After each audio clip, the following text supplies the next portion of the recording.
नमस्कार साथियों, मेरा नाम अतुल साक्य है और मैं उज्झानी से हूँ, जो कि उज्झानी में एक छोटा सा गांव रौली लगता है, वहाँ से बिलोंग करता हूँ, जो कि बदायूं शहर में है। मैं आशा करता हूँ आप सभी लोग बहुत अच्छे होंगे। साथियों, मैं भी बहुत अच्छा हूँ। मैं काफ़ी समय से एक जिद्दोजहद में था, तब मैंने सोचा कि आप लोगों से कुछ विचार शेयर कर लूँ।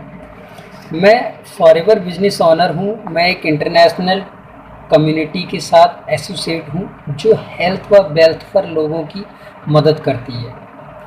तो मैंने एक टारगेट लिया कि क्यों ना मैं अपनी पढ़ाई लिखाई के साथ लोगों को इस ऑर्गेनाइजेशन के माध्यम से अच्छा दिखने व अच्छा महसूस करने में लोगों की मदद करूँ।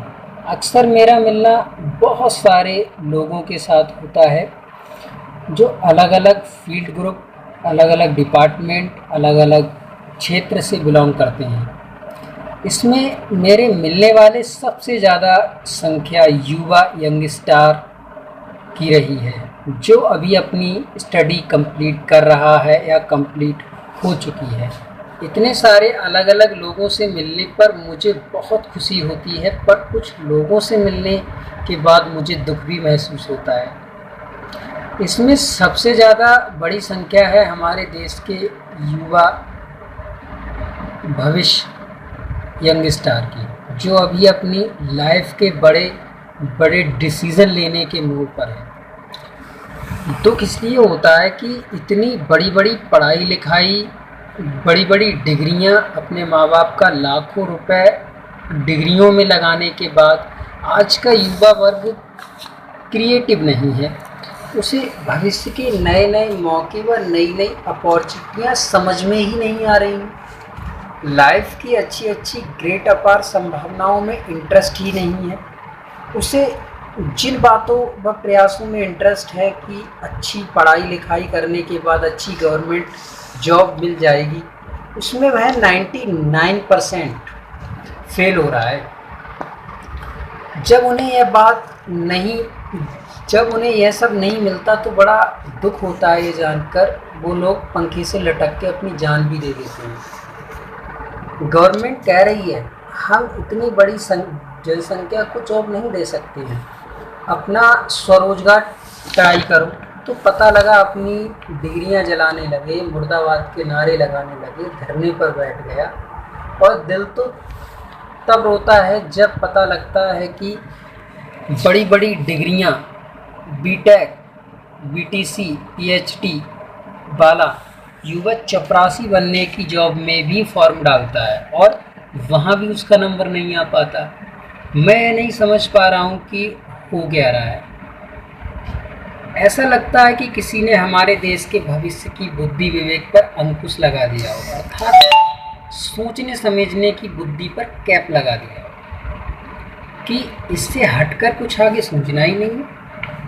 और लास्ट में जब नौकरी देख कर वह ओवर एज हो जाता है, तो वही युवा अपने अपने पुश्तैनी धंधों पर बैठ जाता है, जिसमें कोई पढ़ाई लिखाई की आवश्यकता ही नहीं है, या वही दिनचर्या में अपने आप को ढाल लेता है, जहां पर अनपढ़ व दिहाड़ी मजदूर काम कर रहा है।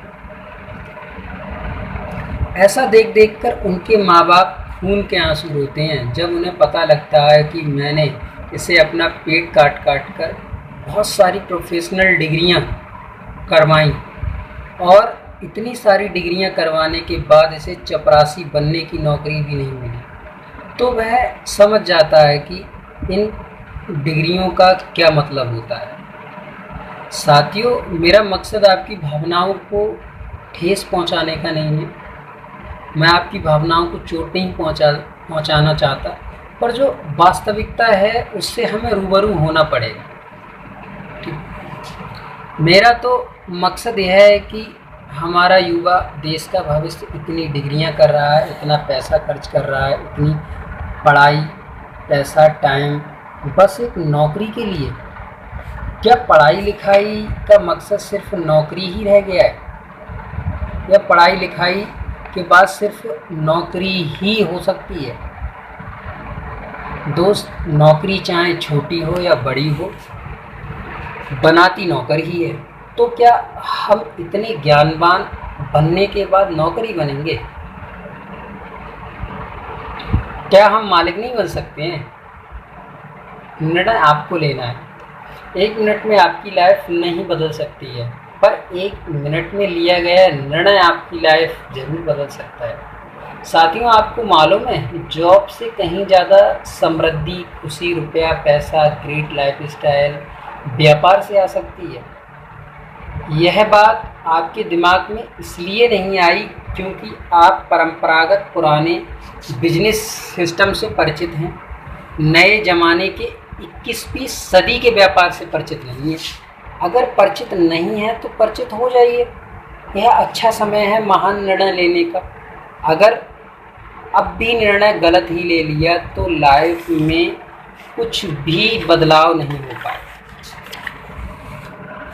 कुछ भी हासिल नहीं हो पाए, क्योंकि गलत निर्णय के गलत परिणाम आते हैं। साथियों, आपका चुनाव सोच समझकर करिए।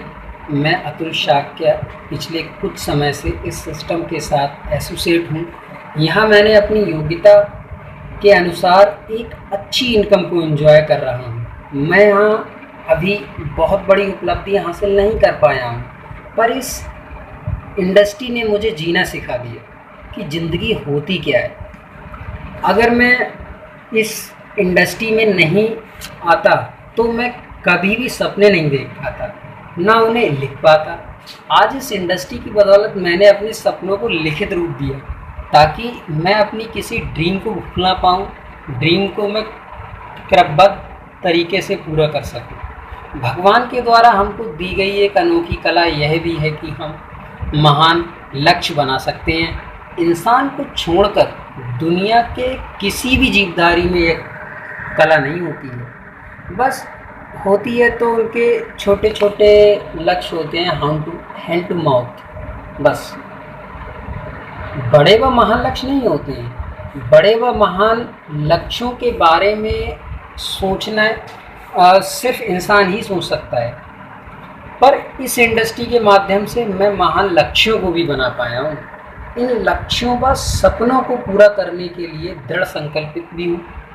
इस इंडस्ट्री के माध्यम से मेरा जो सरोकार हुआ है, इसके लिए मैं 24 घंटे ऊर्जावान रहता हूँ। साथियों, मैं आपको यहाँ कोई मोटिवेशन टॉक देने नहीं आया हूँ और इतना ज्ञानवान मैं हूँ भी नहीं, बस मैं आपके साथ कुछ विचारों को साझा करने आया हूँ। अगर आप मेरे से सहमत हैं तो मेरे कमेंट बॉक्स में अपनी राय ज़रूर दीजिएगा।